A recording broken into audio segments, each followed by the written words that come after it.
His name was Walter Harrison, and for the last 7 years of his life, almost nobody came to see him. Not his neighbors, not his family, not the people he had known for decades, not even the ones who smiled and waved when they passed his truck on the old county road. Nobody came. Walter lived alone in a small white house at the edge of Harlan County, Tennessee. The kind of house that had seen better days, but was still standing out of pure stubbornness. The paint was faded from too many summers. The porch steps creaked in a way that would have driven most people crazy. Walter never fixed them, maybe because there was nobody left to complain. He was 84 years old, and from the outside, his life looked like nothing much at all. A quiet old man in a quiet corner of Tennessee, a truck that barely ran, a mailbox at the end of a gravel driveway that hardly ever had anything in it worth reading. His neighbors knew he existed, they just didn't know much else. Some of them had lived on that same road for 20 years and couldn't have told you his last name if you'd asked. He was just the old man at the end of the road, the one with the flagpole in the front yard, the one who kept to himself. But here is the thing about Walter Harrison. The world had decided he was nothing much, and the world was wrong.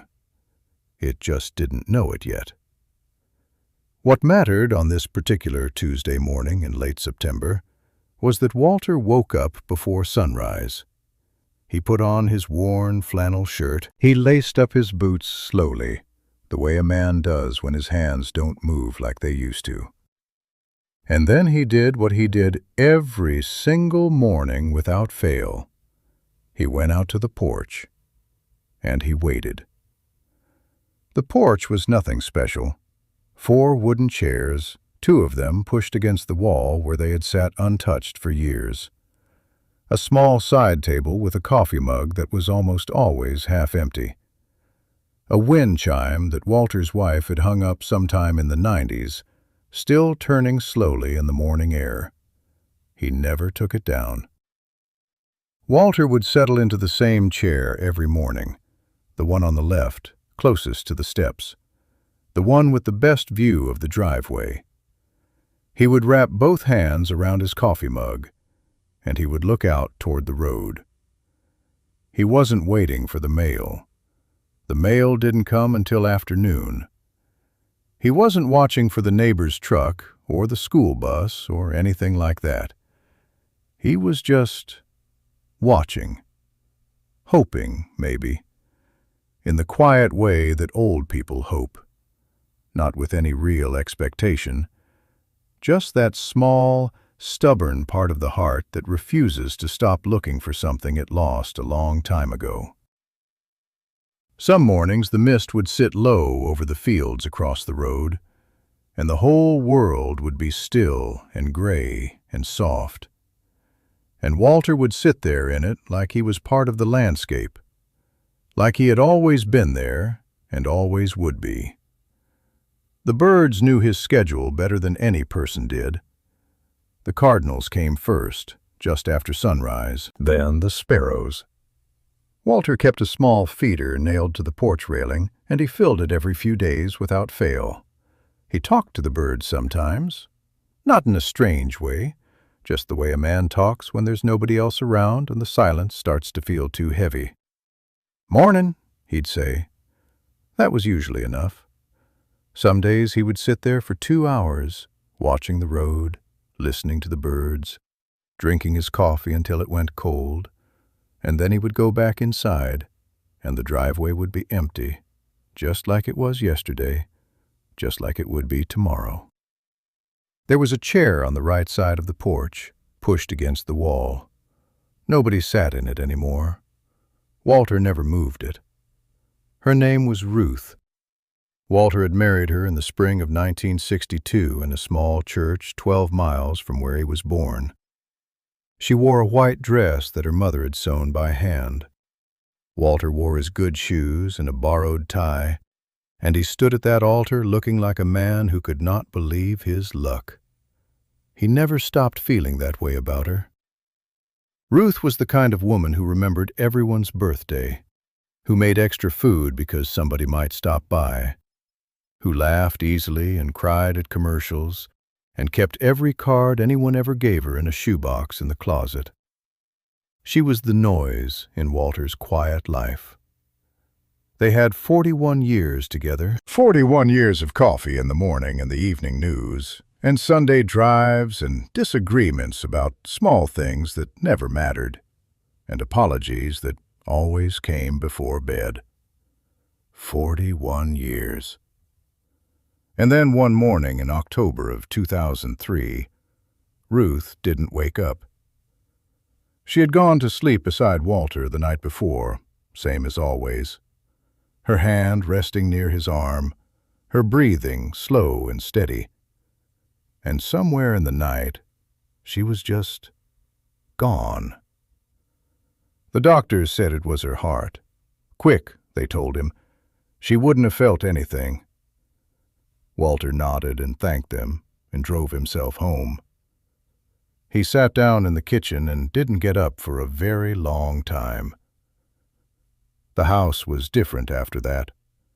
The same rooms, the same furniture, the same wind chime on the porch, but all of it hollow now, like a body without a heartbeat. Walter kept her coffee mug on the shelf. He kept the shoebox in the closet. He kept her side of the bed the same.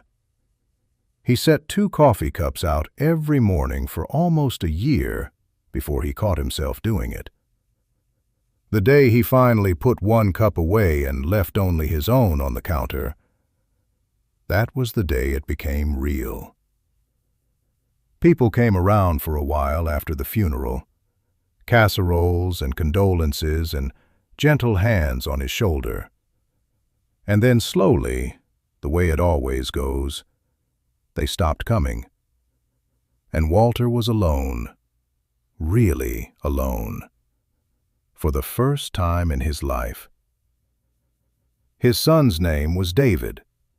David Harrison had been born in the summer of 1965, the year Walter came home from Vietnam. He was a healthy boy with his mother's eyes and his father's stubbornness, and Walter had loved him the way men of that generation loved their children, quietly, with actions more than words. Working long hours so the boy had what he needed, showing up to every school play and baseball game, even when he was tired down to his bones. They weren't a family that said, "I love you," very often. Walter wished later that they had been. David grew up and moved to Nashville in his 20s, got a good job in sales, married a woman named Carol, had 2 kids that Walter saw at Christmas when they were small and less often after that. After Ruth died, David came home for the funeral. He stayed 3 days. He said all the right things, and then he left. He called every Sunday for the first year, then every other Sunday, then once a month.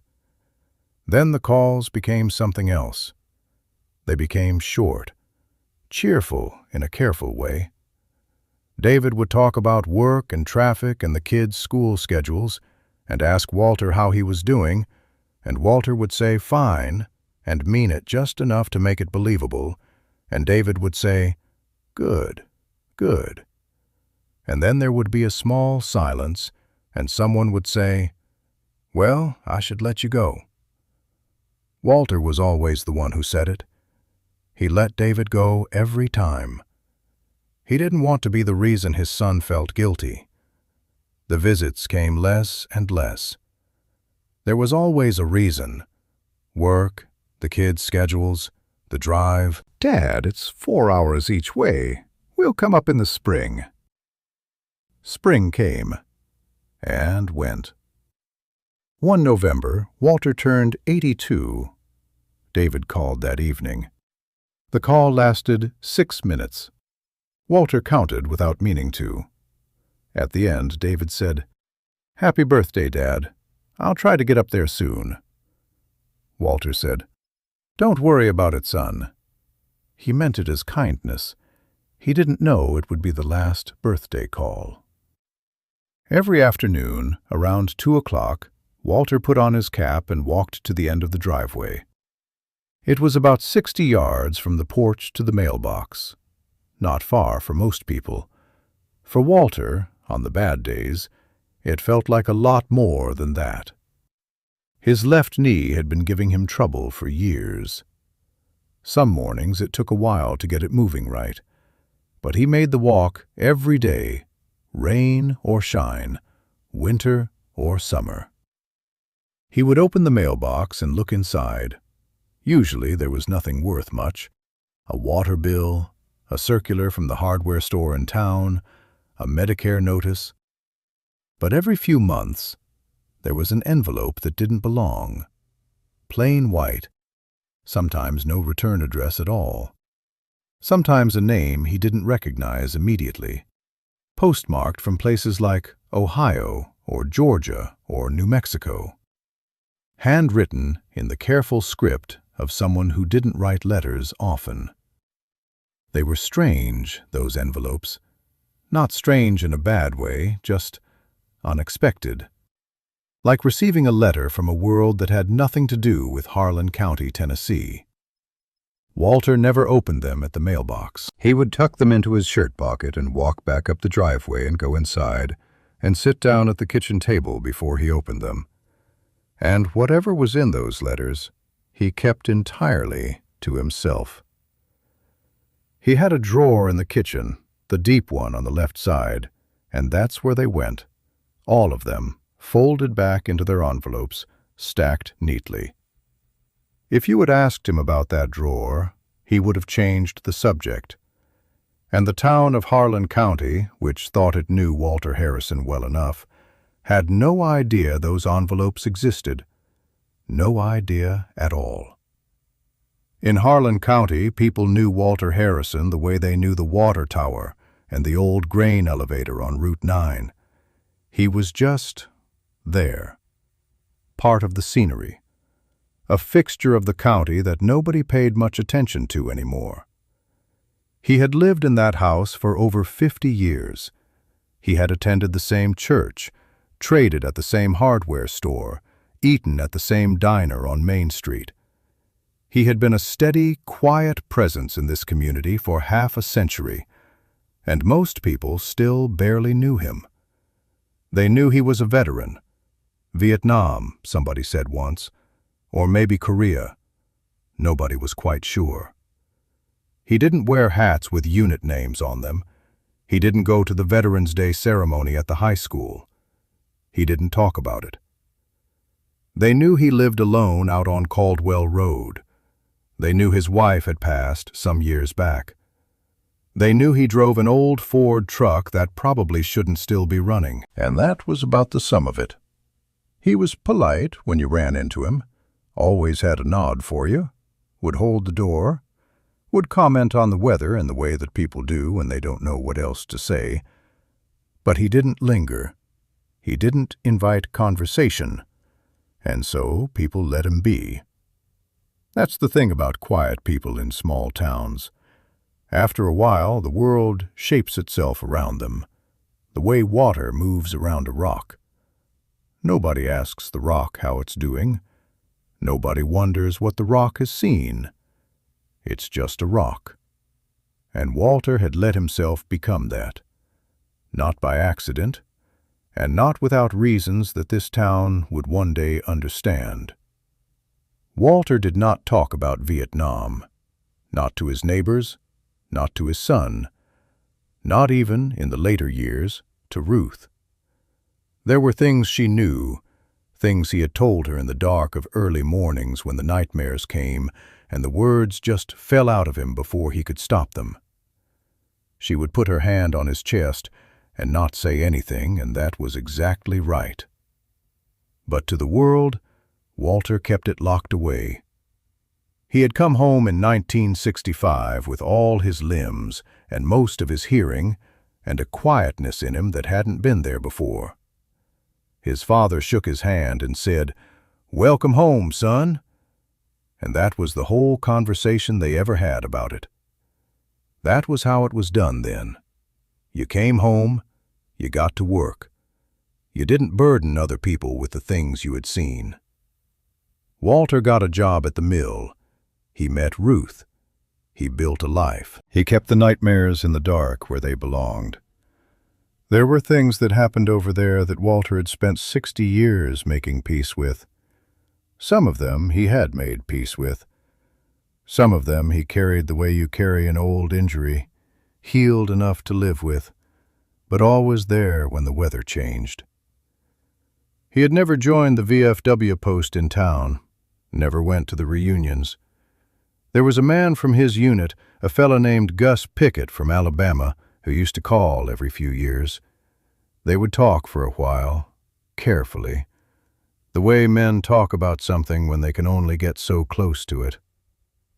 Gus passed away in 2018. After that, the phone didn't ring much at all. But if you had been in Walter's living room, and if you had looked at the shelf above the fireplace, you would have noticed something. A small wooden box, dark with age. Walter never opened it when anyone was around. Nobody ever thought to ask what was inside. Every morning, before the coffee was done, before the birds had eaten, before Walter had even sat down on the porch, he raised the flag. It was an American flag, the kind with sharp colors and clean stripes, though the sun had softened it some over the years. He kept it folded in a specific way on the shelf just inside the front door, the same way every night, the same way he had been taught decades ago by a man whose name he still said to himself sometimes. The flagpole stood in the front yard, just off to the left of the porch steps. Walter had set it in concrete himself, sometime in the 80s. It had outlasted the garden and the old dog and 2 different trucks. He would unclip the corners of the flag with careful hands, work the grommets onto the clips, pull the rope slowly, and watch it rise. He always watched it go all the way up, always waited until it caught the wind. There was something in his face in those moments that was hard to describe. Not pride exactly. Something older than pride. Something that had cost him something. The neighbors who drove past in the morning sometimes noticed it. A flag at Walter's place, every single day. Some of them thought it was nice. Old veteran type, keeping up the tradition. What they didn't know was that for Walter, it was never a tradition. It was a promise. A promise made a long time ago to men who couldn't make promises anymore. Men whose names he still said quietly to himself, one by one, while the flag climbed the pole and the world was still and nobody was listening. He never missed a day, not when his knee was bad, not when the ice made the yard treacherous, not on the morning after Ruth died, when every part of him wanted to stay inside and close the curtains. He went out that morning too. He raised the flag. And then he went back inside and sat down at the kitchen table and put his face in his hands. Her name was Linda Grayson. She had been waitressing at Patton's Diner on Main Street for going on 19 years. And in that time, she had learned more about the people of Harlan County than most folks would have guessed. There is something about a diner, something about the way people talk when they're sitting with their coffee and their eggs and their guard is down. Linda knew who was having money trouble and who was having marriage trouble, and whose kid had just gotten into college and whose hadn't. She knew all of it without being a gossip. It just came with the job. Walter came in on Thursday mornings. Always a Thursday. Always around 9 o'clock, after the breakfast rush had thinned out. Always the same booth by the window, second from the door. He would hang his cap on the hook at the end of the booth and slide in carefully, the way a man does when his joints remind him of things he'd rather forget. He ordered the same thing every time. 2 eggs over easy, white toast, black coffee, small orange juice that he always drank last. Linda never had to write it down. She would bring the coffee first, and he would nod and say, "Thank you, Linda." And she would say, "Morning, Walter." And that would be most of the talking for a while. But Linda watched him, not in an intrusive way, in the way of someone who genuinely paid attention to people when the rest of the world had stopped. She noticed that he always looked out the window while he ate. She noticed that he left a tip that was bigger than it needed to be for a man living on a fixed income. She noticed that on some Thursdays he seemed lighter than others, and on some Thursdays there was a weight on him that no amount of good coffee was going to lift. She never pushed, but she was there. And in Walter's life, at that particular point, there were very few people you could say that about. Linda Grayson was one of them, and she was paying closer attention than Walter ever knew. The years passed the way they do when you are old and alone. Not quickly, not slowly, just steadily, like water wearing down a stone. The seasons came and went. The birds returned in spring and left in fall and returned again. The flag went up every morning without fail. Walter made the walk to the mailbox.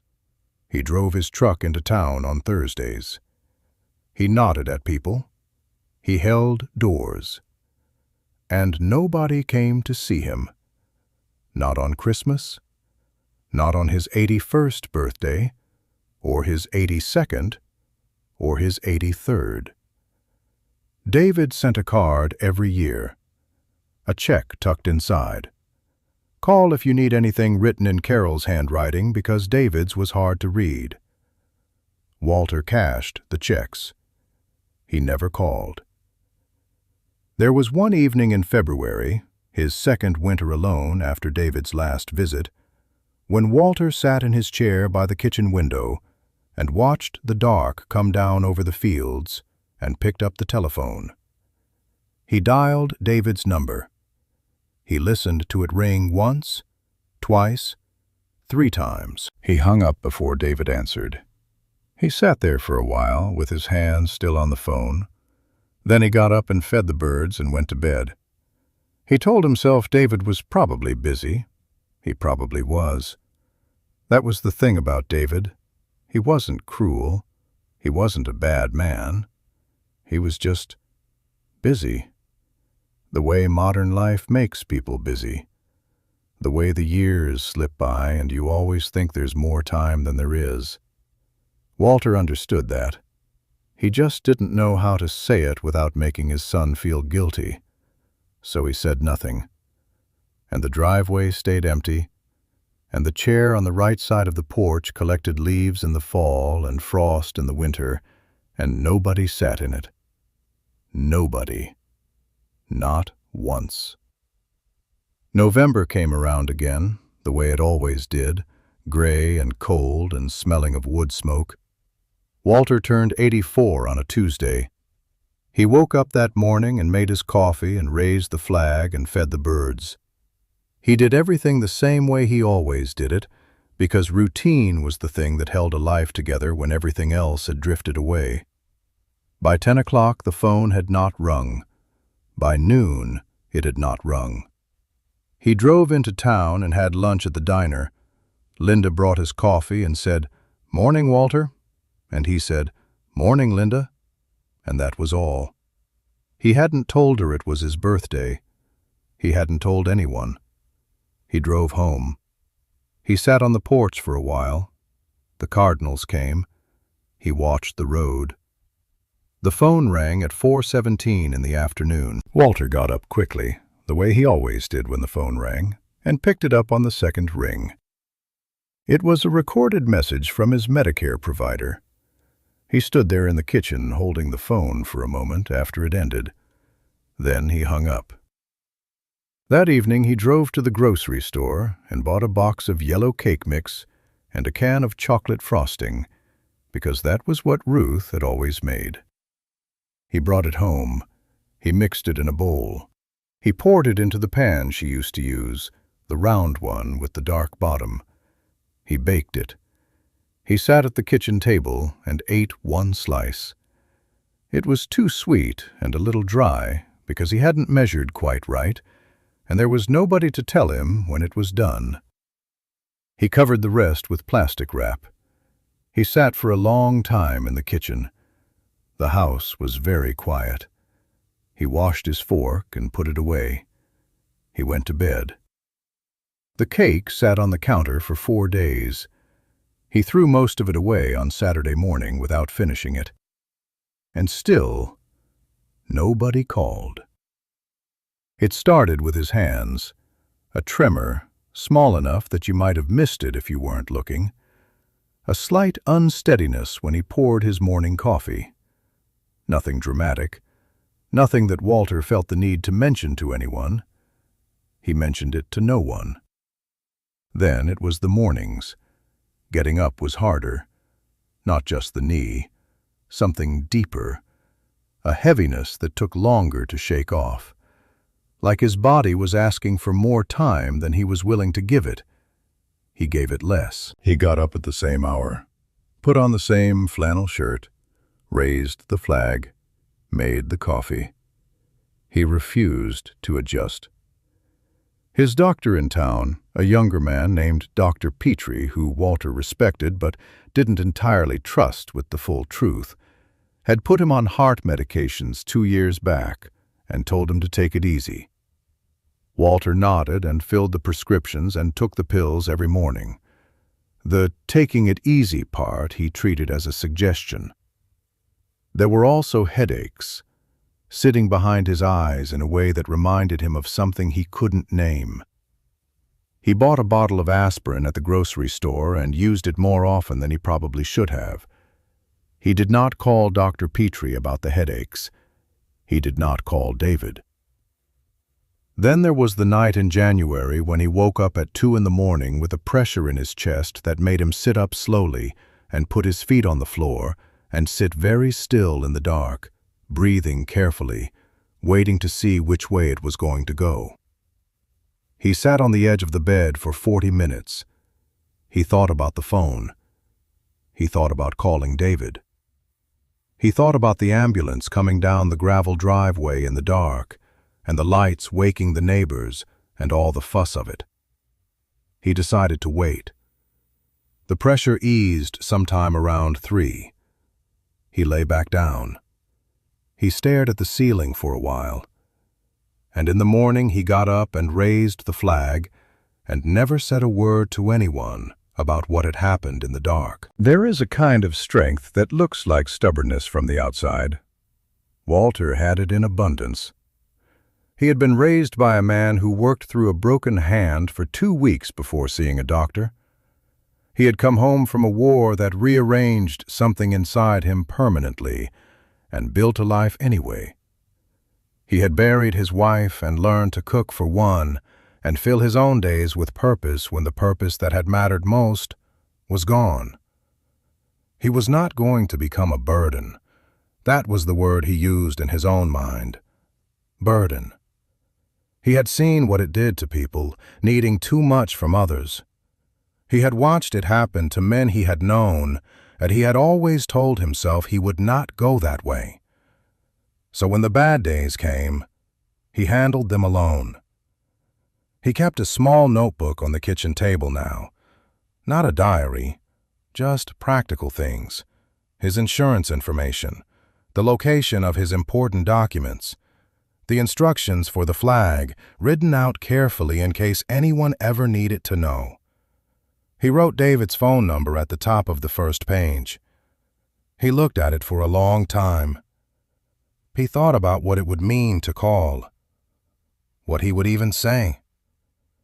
He closed the notebook. He put it under the salt shaker where it would be easy to find. And then he went out and filled the bird feeder, because the birds still needed feeding, and that, at least, was something he could do. His name was Roy Decker. Roy lived about 4 miles out on a different county road, in a single-wide trailer that had seen about 30 hard winters. He was 67 years old, Gulf War veteran, and he had been having a rough go of things since his wife moved out 2 years back and took most of the furniture and all of the household income with her. Walter had met Roy at the hardware store one Saturday, the way people in small counties sometimes meet. Standing next to each other in the same aisle, both of them reaching for the same box of wood screws, they got to talking. There was a recognition between them, the quiet kind that passes between men who have been to certain places and done certain things and carry the weight of it in a particular way. They had coffee at the diner that day and talked for almost 2 hours. After that, Walter started checking on Roy. Nothing formal. He would drive out on a Tuesday with something from the grocery store, a bag of rice, some canned goods, a sack of coffee he said he'd bought too much of by accident. Roy always knew it wasn't an accident. He accepted it the way people accept kindness when they're too tired to argue. Walter helped him fix the step on his trailer that had been rotting through since spring. He sat with him one afternoon when Roy was having a hard day with memories that wouldn't leave him alone. He didn't try to fix it. You can't fix that. He just sat there. And sometimes that is the whole thing. The town of Harlan County knew nothing about any of this. If they had known, they might have started to wonder. They might have started asking questions about the plain white envelopes in the kitchen drawer, about the wooden box on the fireplace shelf, about the list of names in the notebook under the salt shaker. They might have started to understand that Walter Harrison was not simply a quiet old man at the end of a gravel driveway. But they didn't know. Not yet. December came, and the cold with it. Walter drove out to Roy's place twice that month. The roads were bad the second time. Ice over the blacktop that made the old truck slide a little on the turns. Walter drove slower and got there. He brought groceries and a space heater he'd found on sale at the hardware store. He told Roy he had 2 and didn't need the extra one. He had 1. He had bought it specifically for Roy the week before. They worked together carrying firewood in from outside, neither of them talking much, the way men work when the job is its own conversation. Afterward, they sat with instant coffee because Roy's stove had given out in November. Roy said he'd get it fixed. Walter said he might know somebody. The stove was fixed by the end of the week. The somebody was Walter himself, calling in a favor from a man who owed him one. The repair cost Roy nothing. Roy didn't know how that happened. Walter didn't explain. Meanwhile, alone at night in the house on Caldwell Road, the headaches continued. The chest came and went. The tremor in his hands was a little worse on cold mornings. On Christmas Eve, Walter sat in his chair by the window and looked at the dark yard and thought about calling David. He actually picked up the phone this time. He held it. He thought about what David would be doing, probably wrapping gifts with Carol. The grandchildren excited. The house full of noise and warmth, and the kind of Christmas that Walter used to have when Ruth was alive and David was small and the world felt held together. He didn't want to interrupt that. He put the phone down.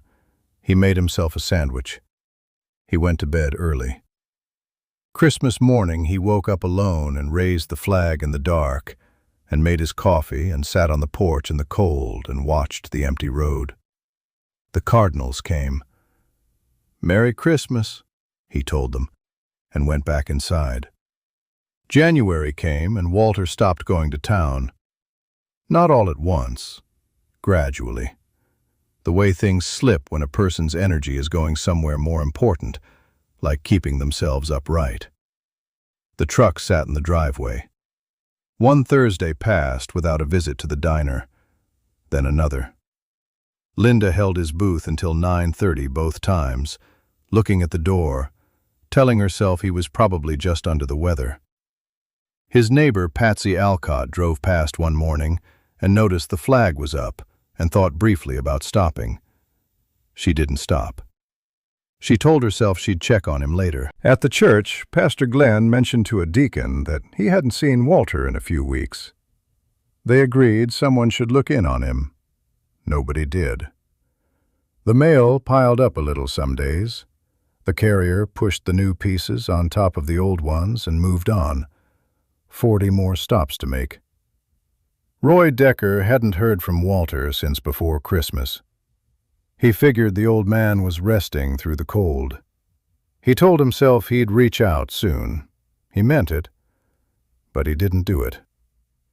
And that is the quiet tragedy of the whole thing. There was no villain here, no one person who failed Walter Harrison.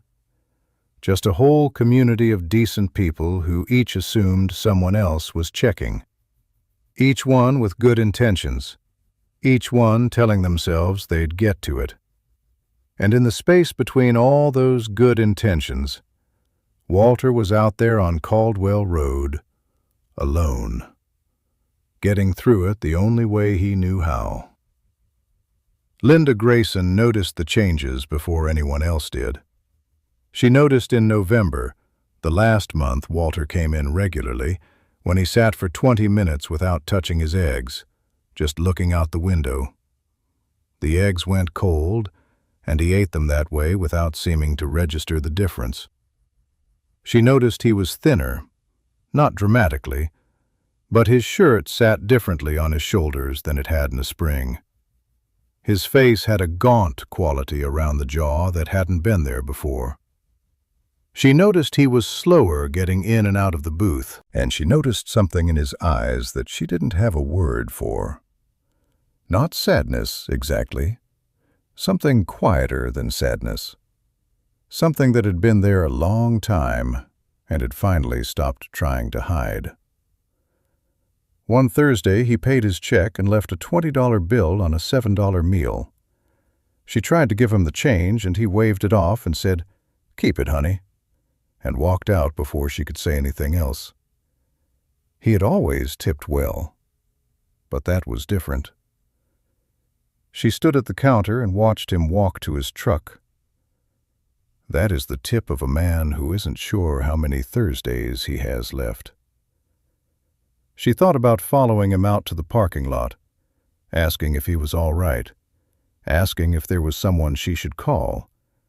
She thought about all of that. In the end, she folded the 20 into her apron pocket and told herself she would ask him next Thursday. She would make sure of it. She would ask. But the next Thursday came, and the booth by the window sat empty. And Walter Harrison did not come back. He passed away on a Thursday morning, February 3rd. The coffee was already made. His flannel shirt was laid out on the chair by the bed, the way he always laid it out the night before. His boots were by the door. He had raised the flag. That is the thing the paramedics noted later, among themselves, that the flag was up, which meant he had made it out of the house that morning, made it down the icy steps, done what he always did, and then come back inside. They think he sat down in his chair by the kitchen window, the one that looked out over the side yard, where a small apple tree had stood since Ruth planted it in 1987. He had a cup of coffee on the table beside the chair, half drunk. Dr. Petrie said it was his heart. Sudden, the way it had been for Ruth. Walter Harrison died in his chair by the window, looking out at Ruth's apple tree in the February light. He was alone. There is no softening that. There is no way to make that sentence into something easier than what it is. He was alone. He had kept his promise every single morning for 60 years. He had shown up for people in ways that nobody in this county had ever seen or known or thought to ask about. He had carried things quietly his whole life so that other people wouldn't have to. And he died in that chair, with the coffee half drunk, and the notebook under the salt shaker, and the flag still rising over the empty yard. His neighbor Patsy Alcott called 911 on a Friday afternoon when she noticed the mailbox was overflowing and the flag had been up for 2 days straight. The paramedics knocked on the door. Walter didn't answer. He hadn't answered for about 30 hours. And the flag was still up, still catching the wind, above that quiet, empty house on Caldwell Road. Ray Colton ran the Colton family funeral home on the south end of Main Street. He had been in the business for 31 years. He knew this county and most of the people in it. He had buried 3 generations of some families. He knew the difference between a service that would fill the church and one that would fill the first 2 pews. When he got the call about Walter Harrison, he knew which kind this would be. He was sorry about that. He reached David Harrison through the number at the top of the notebook. David drove up from Nashville on Saturday, quieter than Ray had expected, moving through the arrangements with a careful composure that Ray recognized as grief held tightly in check. Simple casket, plain service. Before he left, David stood in Ray's office for a moment. "Were there many people who knew him?" David asked.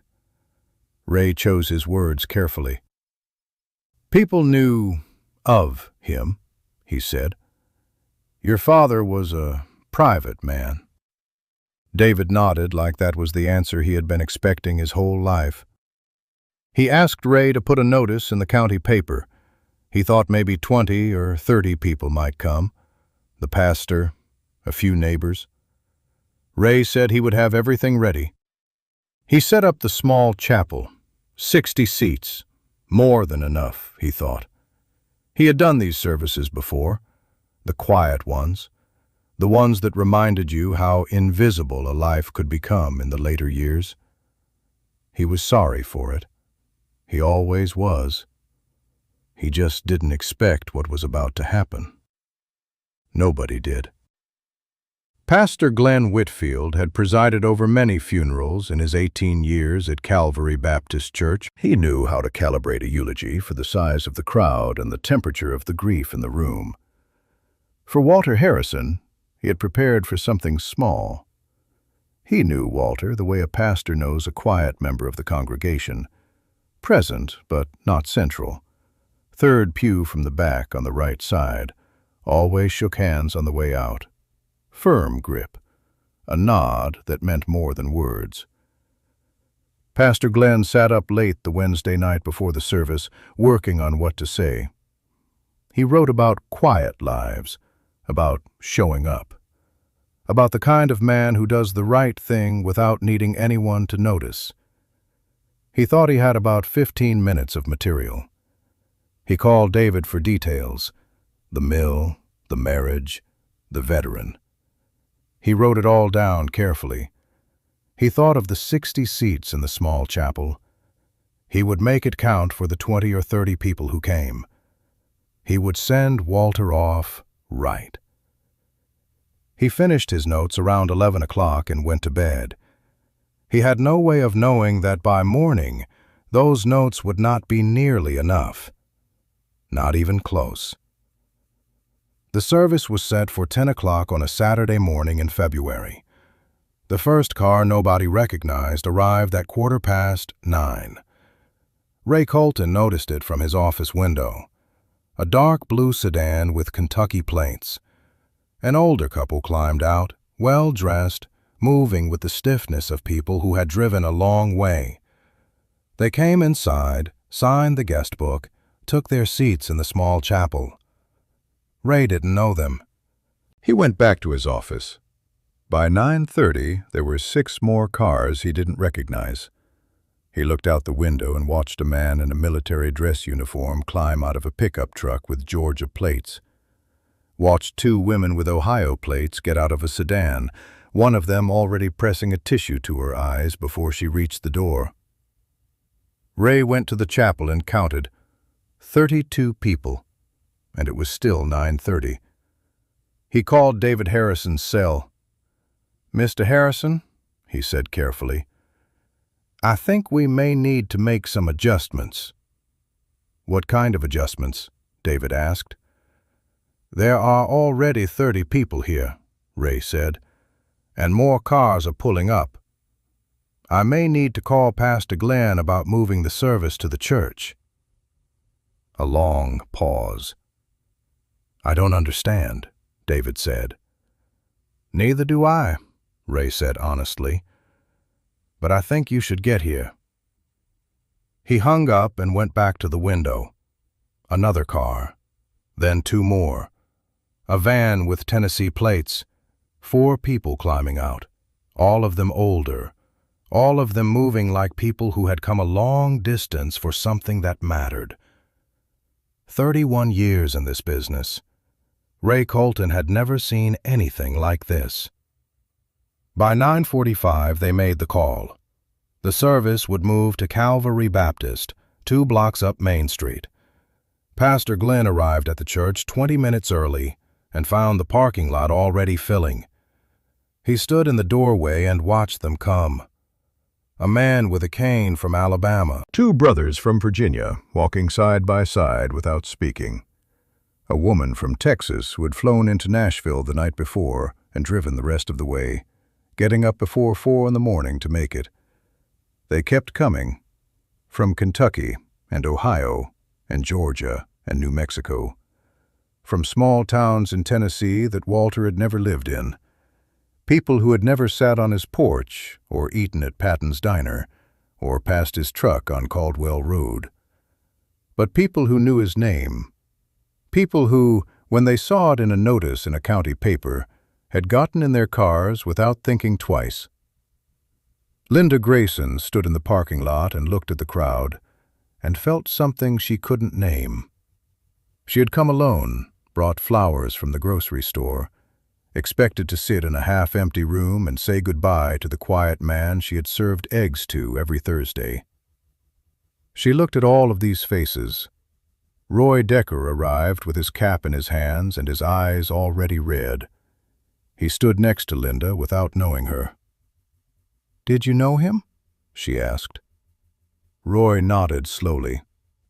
"A little," he said. "Enough to know I didn't know half of it." They went inside together. Calvary Baptist Church held 320 people when it was full. It was full.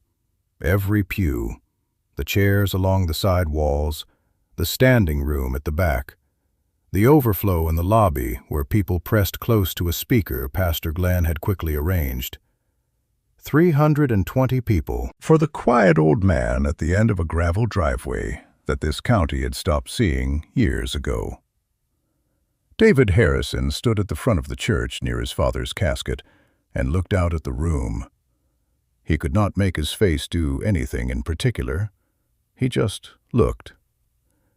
He looked at the 4 military dress uniforms, men who had never been to Harlan County, who had put on their best and driven or flown here because of his father. He looked at the older faces, women who had come alone, men struggling to hold themselves together, people who had already cried in the parking lot and were now sitting quietly with their hands in their laps. He looked at the flowers, dozens of bouquets lining the walls in the front of the church. People had brought flowers because the word must have traveled through whatever network had carried them here, and they had wanted to bring something. The church smelled like February and candle wax and flowers, and something else, something that felt like love, the old-fashioned kind, the kind that doesn't announce itself, the kind that just appears when it's time. David sat down in the front pew. His hands were shaking. He had driven up from Nashville thinking he was burying a man the world had mostly forgotten. He was beginning to understand that he was the one who hadn't known. That while he was busy with his life in Nashville, telling himself there was more time, planning visits that never happened, his father had been out there, doing what his father had always done. And the world had noticed. It had always noticed. Pastor Glenn spoke for 40 minutes. He had planned 15. But the people in those pews needed to talk. They stood up one after another, the way people do when something must be said and they can't hold it anymore. The man from Alabama went first. His name was Thomas Greer, 69 years old, Vietnam veteran. He had been in a VA hospital in 1987 when Walter Harrison, a man he had never met, showed up one afternoon after driving 6 hours. Walter had heard through a network of veterans that Thomas couldn't get his benefits approved and was about to lose his housing. Walter spent 4 months fighting the VA on his behalf. He paid for 2 months of temporary housing out of his own pocket while the paperwork moved. Thomas Greer was on his feet and in his own apartment before 1988. He never found a way to fully repay it. He wrote Walter a letter once trying to explain. Walter wrote back and said there was nothing to repay. The woman from Texas stood next. Her name was Patricia Morales, 57 years old. When she was 19, pregnant and alone and terrified, Walter Harrison was a stranger at her church who quietly arranged for her and her baby to have a safe place to live, a job, a lawyer for a situation she couldn't have navigated alone. She said she had named her daughter Ruth. She didn't explain why. She didn't need to. The room went very quiet. They kept standing up. The brothers from Virginia, whose father's farm Walter had helped save. The man from Ohio, whose college tuition had come from an anonymous scholarship that turned out to be Walter. The veteran from Georgia. The woman from New Mexico. 3 people from Kentucky. One by one. And David Harrison sat in the front pew with his hands over his face and wept for his father. And for every month he had told himself there was more time. At the end of the service, Pastor Glenn opened the notebook.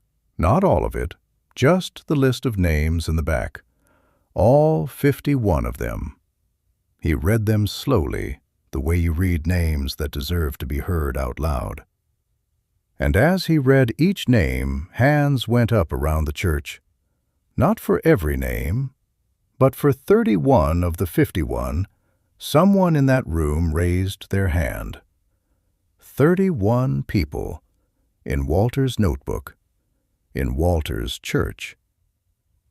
David understood then what that drawer was, what those strange, plain envelopes were, what his father had been doing for all those years when the calls faded and the visits stopped, and the world assumed Walter Harrison was just a quiet old man getting older on a gravel road. He had been keeping track of his people. All of them. Every single one. In the parking lot afterward, Linda stood in the cold with Roy, and neither of them spoke for a while. The crowd moved slowly around them, strangers embracing strangers, people exchanging numbers because they had Walter in common, and that felt like something worth holding on to. "He never said a word," Linda said finally. "No," Roy said. "He wouldn't." She thought about every Thursday, every cup of coffee going cold. Every time she had looked across that booth and felt something she couldn't quite name. She had been right about him. She just hadn't known the full size of what she was looking at. David saw to it that the flag was folded properly and placed in the casket with his father, the way it should be done, the way Walter would have wanted. And 320 people drove home that February afternoon, carrying something they had not expected to find in a small church in Harlan County, Tennessee. The reminder that an ordinary life, lived with extraordinary quiet kindness, is never ordinary at all. That the people who make the least noise sometimes leave the deepest marks. That it is never too late to show up, even if you have to drive 6 hours, even if you never said thank you while you had the chance, even if the only way left to say it is to walk into a church on a cold Saturday morning and take your seat among 300 strangers who all loved the same man, and let him finally know that he was never as alone as he thought, not even close. And somewhere, in a house on Caldwell Road, a flag was still flying, the way it always had, the way it always would. There is one more thing worth knowing about Walter Harrison, something that nobody in Harlan County knew. Not Linda, not Roy, not even Pastor Glenn, who had known the man for 18 years. In the wooden box on the fireplace shelf, the one nobody ever asked about, there were medals, 3 of them. A bronze star, a purple heart, and one that was older and smaller and didn't have an official name that most people would recognize, given not by the United States government, but by the men in his unit, handmade, pressed from a flattened piece of metal by a soldier named Eddie Caruso, who had died in 1967. It said simply, "He stayed." Walter had stayed. In a moment in 1965 that he had never described to anyone in full, not even Ruth in her gentlest asking. Walter had stayed when he could have retreated. He had stayed, and in doing so, 3 men had come home who might not have otherwise. He never talked about it. He never wore the medals. He never put them where anyone could see them. He put them in a box, and he spent the rest of his life trying to quietly repay a debt he felt he owed to the world, for the simple fact of being the one who got to come home. That was what the flag was really about. That was what the letters in the drawer were about. That was what the list of 51 names was about. Not generosity, not charity, not even kindness exactly. Just a man who had been given something precious and spent 60 years trying to be worthy of it. A man who had stayed. In that foxhole, and in every hard moment after. Walter Harrison had always stayed, even when everyone else had gone. Even at the end, when he sat down in that chair by the window and looked out at Ruth's apple tree and drank his coffee half gone. He had stayed until there was nothing left to stay for.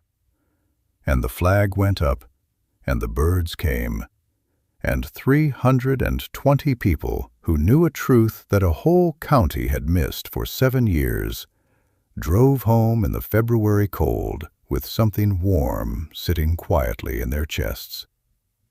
The knowledge that goodness exists, that it moves through the world in ways we cannot always see, that the quiet man at the end of the road, the one we drove past every morning without stopping, the one we meant to check on and never did, might have been the best among us all along. Rest well, Walter. The flag is up.